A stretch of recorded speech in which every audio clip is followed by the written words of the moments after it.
Everyone, welcome back to another video of life science zoology. इस video में हम पढ़ने वाले हैं बीएससी फर्स्ट ईयर का पेपर 3 यूनिट फर्स्ट हमारी चल रही थी।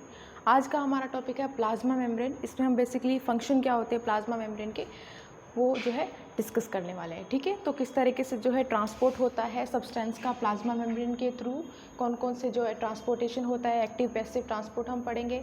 ठीक है, और प्लाज्मा मेम्ब्रेन के थ्रू जो एक्सोसाइटोसिस होता है और एंडोसाइटोसिस होता है वो किस तरीके से होता है वो हम पढ़ने वाले हैं। ठीक है, तो स्टार्ट करते हैं वीडियो को।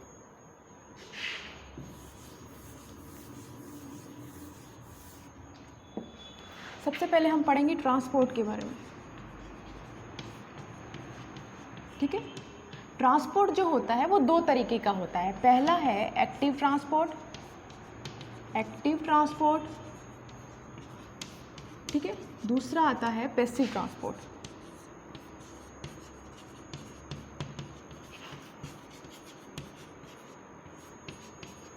ठीक है, दो तरीके की ट्रांसपोर्ट जो है हमको पढ़ने हैं।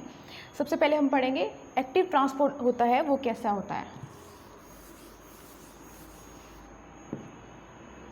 Active transport,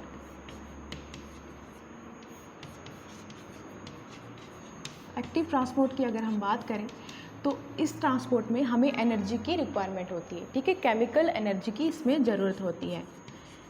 chemical energy required, क्यों चाहिए केमिकल एनर्जी, हमें क्यों रिक्वायरमेंट होती है इसकी एक्टिव ट्रांसपोर्ट में? एज बिकॉज यहाँ पे जो सब्सटेंस होते हैं वो लो कॉन्सेंट्रेशन से हाई कॉन्सेंट्रेशन की तरफ जो है मूव करते हैं। जो सब्सटेंस होते हैं वो कहाँ मूव करते हैं? लो कॉन्सेंट्रेशन से हाई कॉन्सेंट्रेशन की तरफ। ठीक है, एनर्जी किस फॉर्म में होगी? एटीपी की फॉर्म में होगी। ठीक है, और जो सब्सटेंस है कहाँ मूव कर रहे हैं? लो कंसंट्रेशन से हाई कंसंट्रेशन की तरफ जो है मूव कर रहे हैं। यूजुअली क्या होता है डिफ्यूजन में हाई कंसंट्रेशन से लो कंसंट्रेशन की तरफ होता है, लेकिन एक्टिव ट्रांसपोर्ट में क्या है उल्टा हो रहा है, इसीलिए हमें एनर्जी की रिक्वायरमेंट होती है।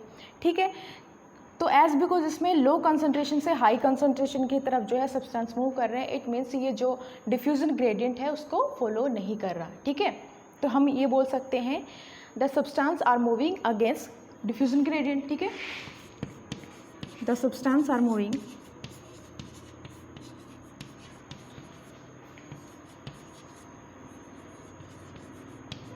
against diffusion gradient। ठीक है, against diffusion gradient।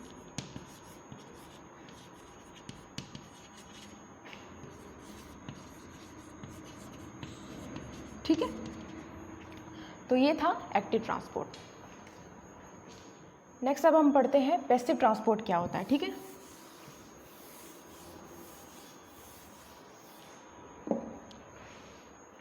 Passive transport, passive transport.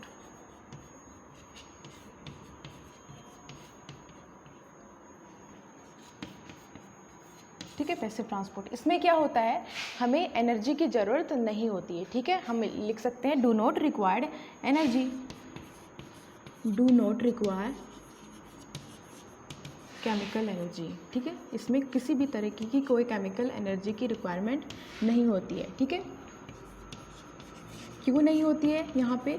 क्योंकि यहाँ पे जो सब्सटेंस है वो हाई कंसंट्रेशन से लो कंसंट्रेशन की तरफ जो है मूव करते हैं। हाई कंसंट्रेशन से लो कंसंट्रेशन की तरफ यहाँ पे मूव करते हैं सब्सटेंस। ठीक है, इट मीन्स ये क्या है एक तरीके से फॉलो कर रहा है डिफ्यूजन ग्रेडियंट को। ठीक है, तो it means the substance are following concentration gradient. Substance follow concentration gradient. ठीक है, ठीक है, तो इस तरीके से जो है मूवमेंट होता है पैसिव ट्रांसपोर्ट में। ठीक है, इसमें जो सब्सटेंस है वो जो कंसंट्रेशन ग्रेडियंट है उसके साथ साथ जो है मूव करता है।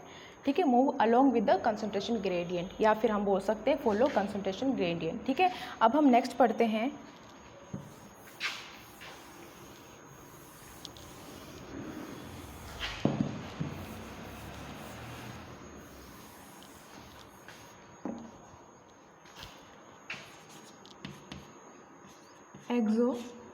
साइटोसिस, ठीक है।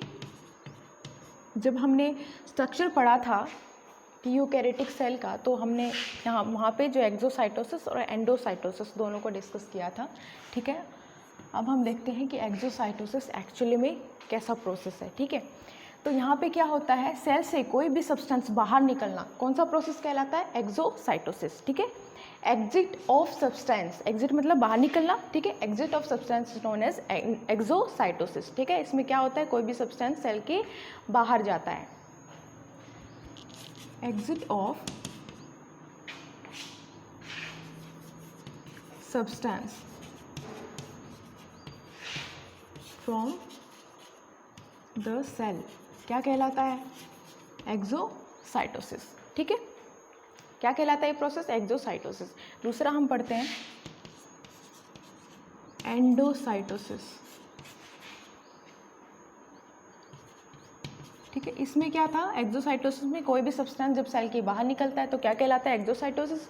एंडोसाइटोसिस में एकदम उल्टा है, कोई भी सब्सटेंस सेल के अंदर आता है तो उसको हम क्या बोलते हैं, एंडोसाइटोसिस, ठीक है। तो हम बोल सकते हैं एंट्री ऑफ सब्सटेंस, ठीक है। कोई भी सब्सटेंस जब सेल के अंदर आता है is known as substance in the cell, ठीक है, इन द सेल क्या कहलाता है, एंडोसाइटोसिस। अब जो एंडोसाइटोसिस है इसको हम थोड़ा देख लेते हैं, आप साथ साथ में इसको लिखते जाना।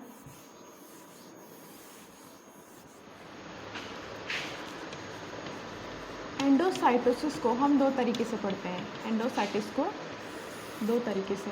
पहला आता है पिनोसाइटोसिस, ठीक है, पिनोसाइटोसिस। दूसरा आता है फैगोसाइटोसिस, फैगोसाइटोसिस, ठीक है। पिनोसाइटोसिस और फैगोसाइटोसिस दो तरीके से हम जो है एंडोसाइटोसिस को पढ़ते हैं, दो तरीके के होते हैं। अब पिनोसाइटोसिस जो होता है इसमें क्या होता है, इनटेक ऑफ फ्लूइड सब्सटेंस, कोई भी तरल पदार्थ अगर सेल के अंदर आता है तो वो प्रोसेस पिनोसाइटोसिस कहलाता है, ठीक है। Intake of fluid substance is known as pinocytosis, ठीक है। क्या कहलाता है, पिनोसाइटोसिस। इसको आप सेल ड्रिंकिंग भी बोल सकते हो, सेल ड्रिंकिंग, ठीक है। क्या कहलाता है, पिनोसाइटोसिस, राइट। अब फैगोसाइटोसिस क्या होता है, पिनोसाइटोसिस में जो फ्लूइड जो है वो अंदर लिया जाता है, फैगोसाइटोसिस में कोई भी जो सॉलिड मटेरियल है अगर वो अंदर लिया जाता है तो वो प्रोसेस कहलाता है फैगोसाइटोसिस, राइट। मतलब एनगल्फमेंट ऑफ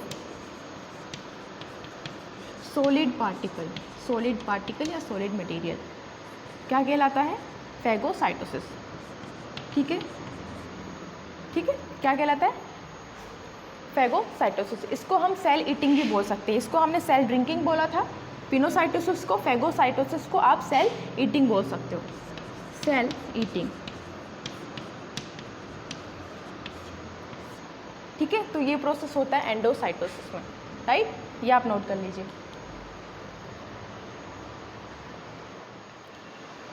नेक्स्ट हम पढ़ने वाले हैं फंक्शंस, कुछ और फंक्शंस पढ़ने वाले हैं प्लाज्मा मेम्ब्रेन के, ठीक है। पहला आता है एक्सचेंज ऑफ गैसेस।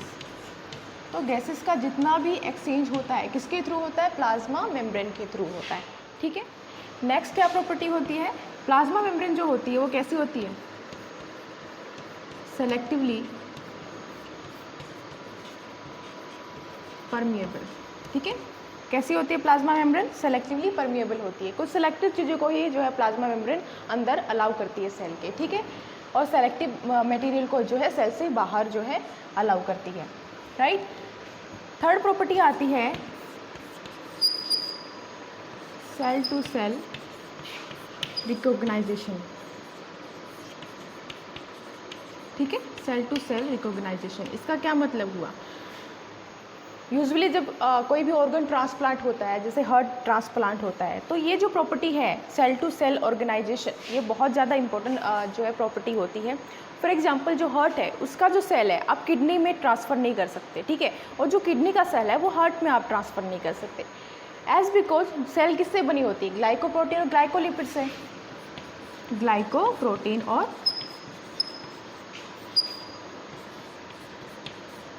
ग्लाइकोलिपिड से, ठीक है।